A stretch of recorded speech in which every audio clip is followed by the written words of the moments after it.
അല്ല, ഭരണഘടനയെ അട്ടിമറിച്ചുകൊണ്ട് ഇവിടെ ഭരണം നടത്തുന്നത് പിണറായി വിജയൻ സർക്കാരാണ്.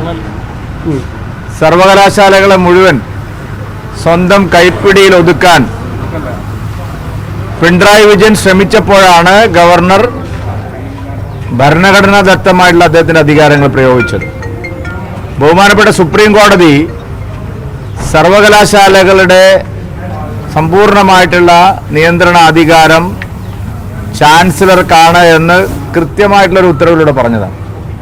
പക്ഷേ സർവകലാശാലകളിൽ മുഴുവൻ രാഷ്ട്രീയ പാർട്ടിയുടെ നിയന്ത്രണത്തിലേക്ക് കൊണ്ടുവരാൻ CPM ശ്രമിച്ചു. അദ്ദേഹം അതിനെതിരെ നിലപാടെടുത്തു.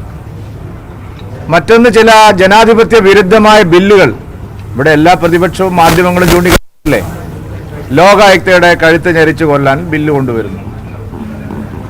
എല്ലാ ജനാധിപത്യ മര്യാദകളെയും കാറ്റിൽ പറത്തിക്കൊണ്ട് നിയമസഭയെ നോക്കുകുത്തിയാക്കി ഭരണഘടനാ വിരുദ്ധമായിട്ടുള്ള ബില്ലുകൾ കൊണ്ടുവന്നപ്പോൾ അദ്ദേഹം പിടിച്ചു വെച്ചു. ഗോവിന്ദന്റെ പാർട്ടിയാണ് ഭരണഘടനയെ കശാപ്പ് ചെയ്തത്. അതാണ് കേരളം കണ്ടത്.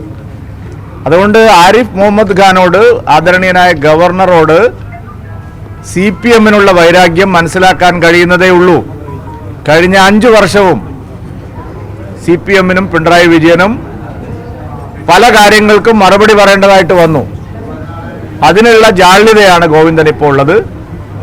ഗോവിന്ദൻ വിചാരിക്കുന്നത് ആരിഫ് മുഹമ്മദ് ഖാൻ പോയി വേറൊരു ഗവർണർ വന്നാൽ ഈ കള്ളത്തരമെല്ലാം ഇവിടെ നടത്താമെന്നാണ്.